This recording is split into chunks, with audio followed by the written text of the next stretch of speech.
राजनगर तहसील क्षेत्र में आज आजीविका मिशन के तहत एक कार्यक्रम में पहुंचे विधायक अरविंद पटैरिया। कही मातृशक्ति के लिए बड़ी बात। राजनगर विधायक अरविंद पटैरिया आज राजनगर तहसील क्षेत्र में आजीविका मिशन के द्वारा दीदी किचन के उद्घाटन अवसर पर पहुंचे थे, जहां पर उन्होंने दीप प्रज्वलन कर फीता काटा और इस उद्घाटन अवसर पर संबोधन करते हुए कहा कि निश्चित रूप से आज भारतीय जनता पार्टी की सरकार ने महिलाओं को सम्मान देते हुए लाडली बहना और उज्ज्वला योजना जैसी कई योजनाएं प्रदान की हैं, जिसके तहत आज मातृशक्ति आर्थिक रूप से मजबूत हो रही है। वहीं उन्होंने महिलाओं के लिए संचालित विभिन्न सरकारी योजनाओं के संदर्भ में भी प्रकाश डाला।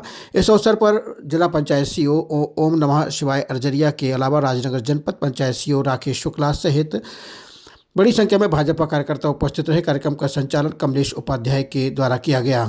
और मैं स्वयं जाकर के उस दीदी कैफे में कई बार भोजन किया। आपको विश्वास नहीं होगा, जितने रुपए बड़े होटल में चाय मिलती है उतने रुपए में मात्र 70 रुपए में वहाँ भरपेट भोजन मिलता था। और स्वाद बिल्कुल जैसा कि हम कहते हैं कि दादी का स्वाद, माँ के हाथों का स्वाद, बिल्कुल उसी तरह का स्वाद।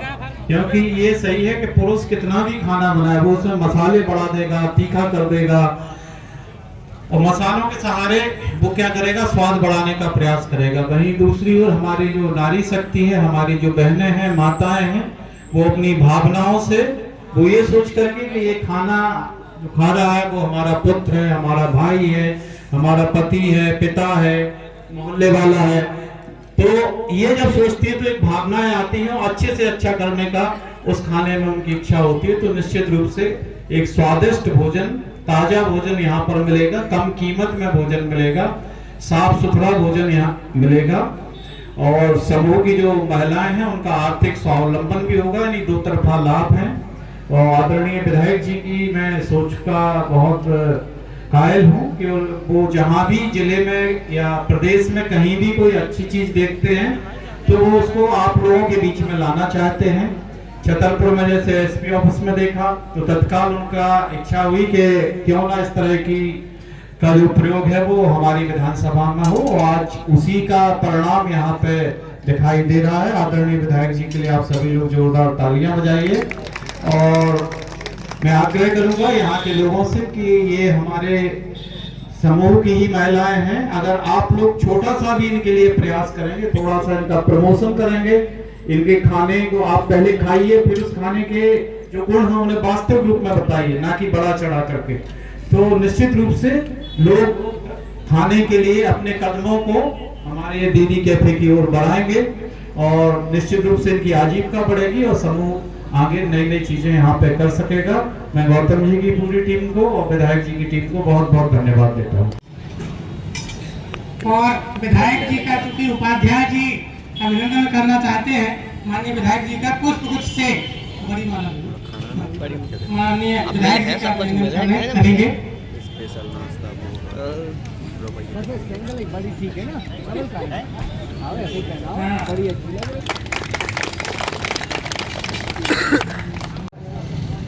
दीदी कैंटीन का जो उद्घाटन हुआ है, यह जो भारतीय जनता पार्टी की सरकार, आदरणीय देश के सबसे प्रधानमंत्री आदरणीय नरेंद्र मोदी जी का और जो हमारे मध्य प्रदेश के मुख्यमंत्री डॉक्टर मोहन यादव जी का जो सपना है कि हमारी जो बहनें हैं, जो अभी हमारे चाहे वसीम साहब हो चाहे गौतम जी हो, इन्होंने ये सही बोला है कि वास्तव में पहले जो हमारी बहनें रहती थी, जो हमारी माताएं रहती थी, उनको केवल और केवल घर तक, चूल्हे चकिया तक सीमित करके रखा जाता था। घर से निकलना उनके लिए बहुत बड़ी चीज होती थी और कहीं आर्थिक रूप से समृद्ध होना तो कोई सपने में भी नहीं सोच सकता था। इनको केवल और केवल ये मान करके देखा जाता था कि ये घर के लिए बनी है, ये केवल रोटी बनाने के लिए बनी है, ये केवल चकिया चलाने के लिए बनी है, ये केवल जानवरों के काम करने के लिए बनी है। कोई भी ऐसा काम नहीं होता था जिससे इनका स्वावलंबन बढ़े, ये आर्थिक रूप से खुद सदृढ़ हो। इन्हें कहीं ना कहीं अपने परिवार के मुखिया था और जो आर्थिक रूप से इनको कोई भी जरूरत पड़े, अगर इन्हें 5-10 रुपए की भी जीवन में जरूरत पड़ती थी, अगर इन्हें इनकी साड़ी भी अगर पुरानी होती थी, फटती थी, उन्हें नहीं लेना है तो उन्हें घर में किसी से हाथ फैला करके कहना पड़ता था कि हमें 200 रुपए दे दो, 300 रुपए दे दो, हमें साबुन दे दो, हमें सावन के लिए 5 रुपए दे दो, 10 रुपए दे दो, तो कहीं ना कहीं इनको ताने सुनने को मिला करते थे कि अगर हमने मंगाया कि हमें सावन के लिए 10 रुपए दे दो, तो सामने से जवाब आता था कि सावन से सफरत नहीं था, माटी से सफल ली। और अगर उन्होंने कहा कि भाई साड़ी फट गई, हमें मायके जाने, पैसा दे दो, रुक जा का भाई जात का, ई तरीका के ताने सुनने मिले करते, मिलो करते बहन के नहीं मिलो करते।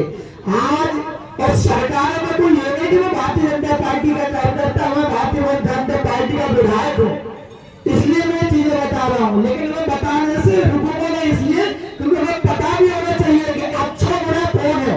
तो जब हमारी अच्छे बुरे की सोचने की क्षमता बढ़ती है, तो अच्छे लोग निकल करके आते हैं, उनको सम्मान मिलता है, उनको सम्मान मिलता है, उनके काम करने की इच्छा शक्ति बढ़ती है। जैसे हम लोग हैं, हम लोग सोचते हैं हमारी सरकार है, भारतीय जनता पार्टी की देश में प्रदेश में सरकार है इसके पहले भी नहीं, ऐसा नहीं है। देश स्वतंत्र होने के बाद से सरकार है, प्रदेश और देश में है, सन 47 के बाद से सरकार है, बनती नहीं। लेकिन सरकारों ने कभी सोचा नहीं कि इनका जीवन बदलना है। सरकारों ने सोचा कि हमें अपनी जेबें भरनी है और अपने नेताओं का जीवन बदलना है। ये सरकारें सोचती रही और ये होता रहा।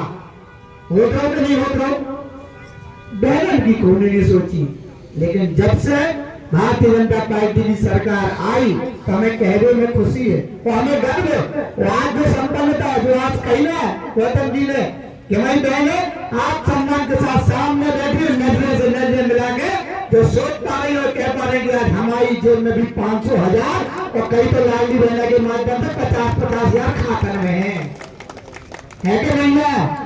पहले का भाव रखते कि धोतिया ले आओ, दुकाया नहीं ले आओ, उसका वही जाता जे गाय लो। अब बेजमाने आ गए बहन, कौन से कि बहने काफी के लिए पकड़ 5,000 रुपया, 3,000 की धोतिया जा रही है, 2 कुर्ता बेदन से मौला ये जा।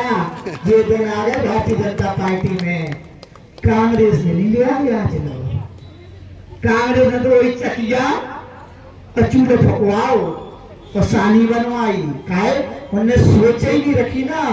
देश में 50% है बहनन को, जनसंख्या को है कि नहीं, आदि हो कि नहीं, लेकिन तुम्हारी भागीदारी नहीं आती, कुछ कोई समाज में भागीदारी नहीं, कुछ नहीं, केवल घर तक। आज हम बता रहे ना कि जेब गई, हम जाते लोड़ी, आप देखियो बहन जी, देखियो रात के बेटिए तान देती में पैसा लेती। काहे समूह न दे गए ऐसे काम। आज समूह गांव में हमारी बहन है, गांव में बहन, हमें पता है अगर वो 2,000-4,000 गांव में रह करके कमा रही है, तो गांव में 4,000 उसके लिए बहुत है। समूह है, स्कूल के समूह है, आंगनबाड़ी के समूह है, और भी काम है। अरे माँ की बगिया आई तो सरकार ने तय करे कि समूह आने दे दिया 3-3 लाख रुपये, बेई पेड़ लगा है, बेई करे, और इस समूह के माध्यम से बहन के खाता में पैसा दे और बेई देख रेख करें। एक पहले कोई नहीं सोचा तो पैसा जो है सुकेल लो, कंगन की जरूरत है, बेमन की नहीं। आज सबको ऐसा नहीं है कि भाइयों के लिए कुछ नहीं कर रही सरकार। भाइयों ना 12,000 दे रही साल के, दे रही ना, हर के खाते में किसान सम्मान निधि के माध्यम से, और भी है, वृद्धा पेंशन है। हमारी बहनें, आप सोचो ना, कल ये बहुत बड़ी चीज है सरकार की। आज कल 2 घटना, जैसे भी हम सीओ साहब से बात कर रहे थे, 3 लोगों की मौत होती थी। लोग केवल राजनीति करते हैं, केवल वोट के लिए काम कर रहे हैं। लेकिन हमारी सरकार ने, हम गए, हमने तीनों से पूछा क्यों संबल में नाम है, वो यहाँ संबल में नाम है। तो ये सरकारों ने पहले नहीं किया। आज हमारी सरकार है तो 2-2 लाख रुपए उनको सीधे और सीधे जो मौत हुई है उसको उनको मिलेंगे, या उनको संबल रहता है। क्यों? क्योंकि आदमी तो वापस कोई नहीं कर पाता है जाने के बाद, लेकिन अगर आर्थिक रूप से उसकी मदद हो जाए तो उसके परिवार को एक सहायता मिलती है, और जो संकट उसके बाद होते हैं उनसे निजात भी पैसों के माध्यम से मिलती है।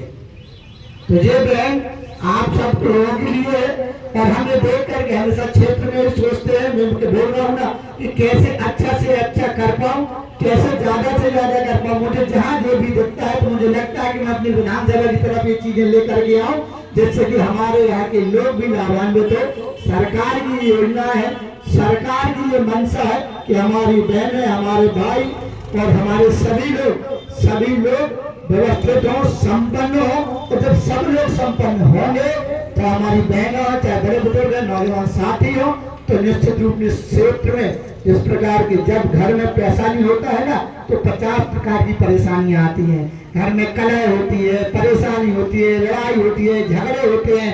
और जब क्षेत्र में पैसा नहीं होता है तो चोरी होती है, डकैती होती है। काम नहीं होगा तो क्या करेगा युवा, क्या करेगा, गलत काम करेगा। ये हमारा सोचना है कि हमारा क्षेत्र का नौजवान उन्नति करे, तरक्की करे, हमारी बहनें भी उन्नति करे, तरक्की करे, हमारे बड़े बुजुर्ग सभी सम्मान से जीवन जिए। यही हमारी सोच है। उसी का परिणाम है कि आज आपके सामने ये दीदी कैंटीन के नाम से यह हमारी कैंटीन खुली है। मेरा यहाँ पर सभी जो यहाँ पर उपस्थित हमारे जनमानस से सभी अधिवक्ता गण भी है, हमारे सभी वरिष्ठ जन भी। मेरा सबसे यही कहना है कि हम भी यह मान करके चलेंगे, ये अच्छी चीज है। हमारी जो यहाँ पर माता काम करेंगी या जो भी स्वादिष्ट भोजन हमें पड़ोसी को खिलाएंगे, तो ये मानना कि हमारी घर की परिवार की बहनें हैं। हमें इनके आत्मसम्मान की इज्जत की भी चिंता करनी है। कोई भी ऐसी गतिविधि होती है और आपको कोई भी परेशानी हो तो ये मानना आपका भाई आदि रात को आपके साथ खड़ा है। कोई चिंता करने की जरूरत नहीं है। आप सम्मान के साथ, इज्जत के साथ ये मान के चलना कि आपके साथ पूरा प्रशासन, सभी लोग साथ खड़े हैं। आप आत्मनिर्भर हैं, आप स्वावलंबी बने, आप सम्मान के साथ जीवन जिए। यही हमारा संकल्प है और यही हमारा उद्देश्य है। आप यहाँ पर उपस्थित जितने लोग भी हैं और ये जो भी हमारे गौतम जी ने आप लोगों से कहा है, मैं भी आग्रह करना चाहूंगा कि हमारी जो बुंदेली व्यंजन है उसको भी अगर अपन जोड़े तो ऐसा नहीं है कि आज जो लोगों का रुझान और जो लोगों की जो रुचि तो हमारे बुंदेलखंड के व्यंजन के प्रति या बुंदेलखंड के खान पान के प्रति जो बढ़ रही है, लोग दूर दूर से आते हैं तो रेस्टोरेंट के, होटलों के खाने खा कर के लोग ऊब गए हैं। आज देसी भोजन की तरफ लोग बढ़ रहे हैं। और आप ये मानना कि अगर आप इस प्रकार की सोच रखोगी, हम तो कहते जो भी अपने बुंदेली व्यंजन, कड़ी है, दाल है, चावल है, बड़ा है और मिठाईला है, सीजनल है, नमोरा है, कच्छ, जो भी दिमाग में आए और आप उसका अगर नहीं तो ये तो सब रेस्टोरेंट पे मिलेंगे, लेकिन कुछ आप हल्के, जैसे अभी सीओ साहब ने कहा ना कि जब हमारी माता बहनें बनाती है ना तो उनमें एक भाव रहता है कि हम अपने परिवार के प्रति या हम अपने लोगों के प्रति कितना अच्छा इनको खिला दें जिससे कि ये स्वस्थ भी रहे और तंदुरुस्त रहे और इनको शरीर को नुकसान भी ना करे। ये सोच हमारी माता बहनों की रहती है। यही कहते हुए मैं अपनी वाणी को विराम देता हूँ। आगे मैं आप सभी को शुभकामनाएं देते हुए पुनः आपके इस दीदी कैंटीन के उज्जवल भविष्य की कामना करता हूँ। भगवान करे दिन दुगनी रात चौगुनी तरक्की करे। मेरे क्षेत्र में आज एक कैंटीन खुली है। मैं चाहूंगा कि और भी अगर ये सफल होगी तो हमारी बहनों का मनोबल बढ़ेगा, उत्साह बढ़ेगा और भी जगह ये संचालित होगी। यही शब्दों के साथ मैं अपनी वाणी को विराम देता हूँ। जय हिंद, जय भारत।